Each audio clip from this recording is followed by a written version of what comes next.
This is a rough, quick video to share with you how to increase your win rate. So my name is Melinda 𝐘𝐨. I am a government contracting advisor. I've helped my clients achieve over $4.4 billion in new contracts, and I have increased their win rates. And on average, my agency win rate is 74%.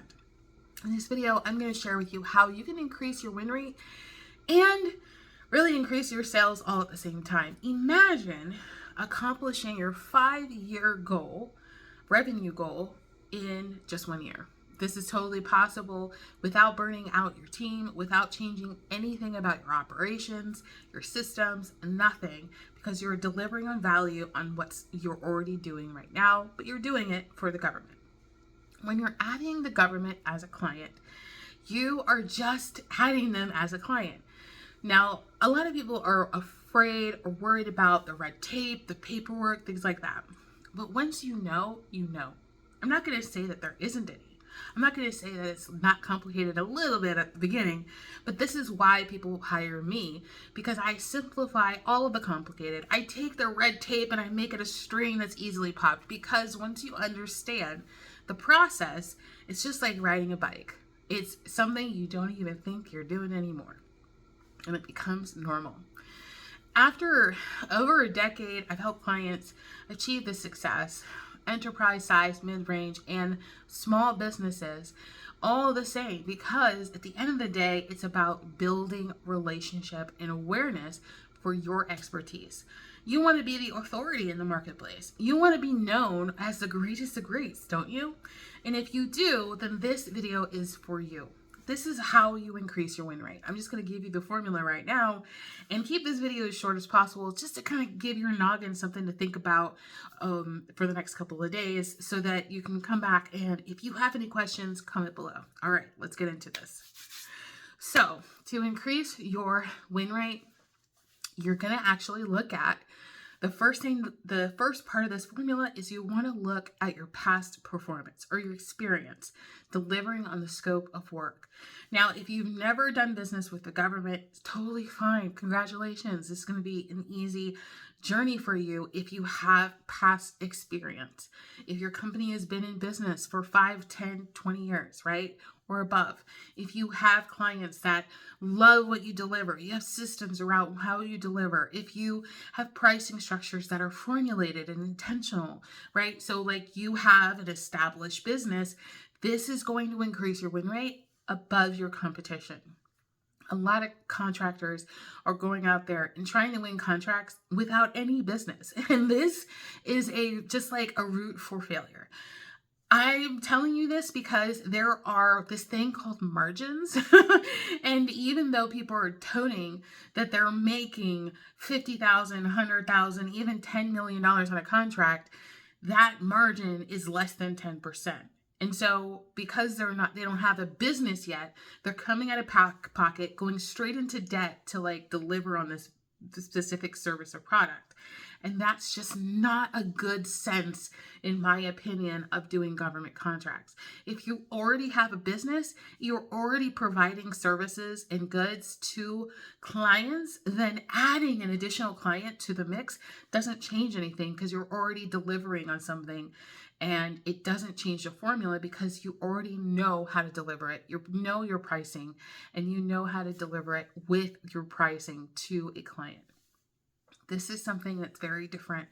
And I know that it's going to sound a little polarizing, like, well, you're saying that you can't be a startup and get government contracts. Absolutely, you can.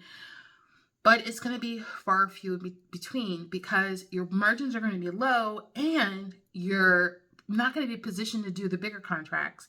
So whatever you're doing right now, your 9 to 5, you're going to be at the 9 to 5 for a really long time because you're not able to dedicate that time and the investment into the business without debt. When you're a bigger business and you have established, streams of income, and if you have a team, you have systems, you have processes. I'm not saying like you have to be, a $100 million business. You could just be a $5 million business, a $500,000 business even, and do really, really, really well because you have a track record of delivering these services. So that's what I'm saying here.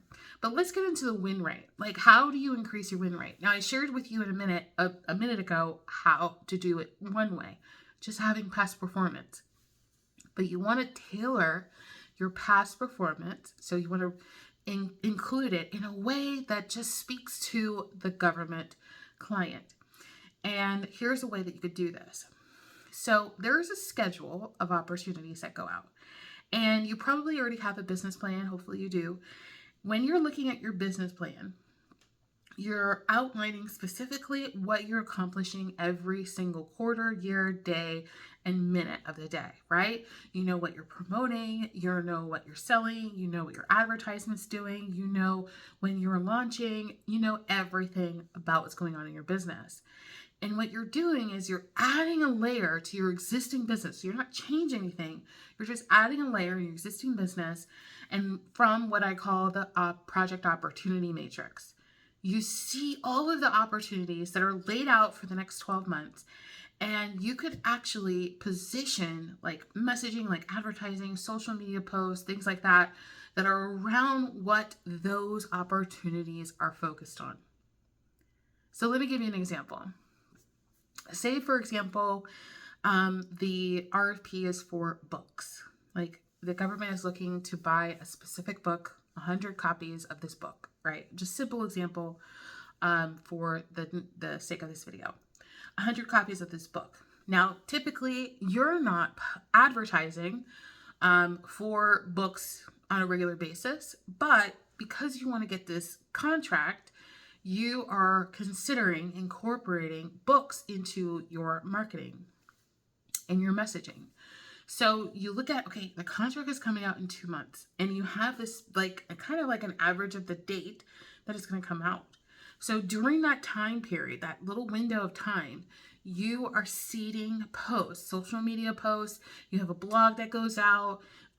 You're sending out an email marketing. You're like doing your regular marketing, but you are seeding out book content.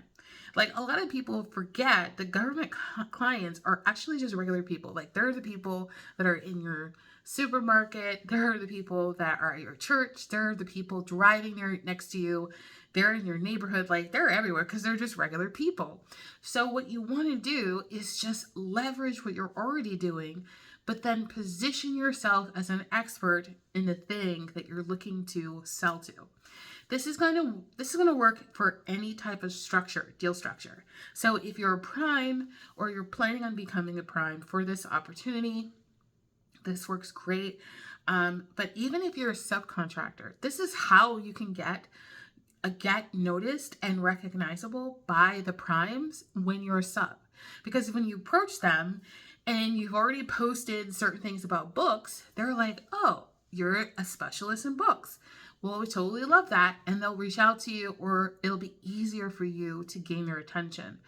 And then, of course, there's a JV, the same thing. So they're like, wow, specialize in books. We'd love to partner with you for this opportunity. So this is a way to incorporate government contracting in what you're already doing in your business, but just really simplifying how you're getting attraction, right, from your existing client base and then also from government clients. Now, some people say, well, the government doesn't, it's not biased. Like they're going by a percentage in terms of what your proposal says. Absolutely, 100%. You're absolutely right. But if you don't get awarded, you're actually increasing your chances of winning a contract that may or may not be advertised. So let's say that contract, that books contract, you don't get it, like you lost. But they can call you up and be like, hey, we know you're the expert in books. We think you would be positioned perfectly for this other opportunity. So do you see how like this is such a play? This is your opportunity to play with this. I also recommend like around different government contracting events, events that they're sponsoring, trade shows that you are attending, and that you already see from your opportunity matrix that there's chances of you submitting something in the future, you're wanting to prepare your content around that, because that's the first thing that people do, right? They're like, hey, let's connect on LinkedIn. You connect on LinkedIn, they see your content, and boom, now they're getting your post notifications. Or they might just say, hey, I'm going to follow you on Instagram, right? They might not tell you that, but they just go ahead and follow you. Now they're seeing the content for your business. So these are ways to like approach it so that it's easier for government clients to approach you for opportunities that may or may not be advertised, and you become considered an advisor within that scope of work. So I hope this video helped you significantly and provided you a lot of value. If you're interested in coming to our upcoming masterclass, click the link below, and I hope to see you there.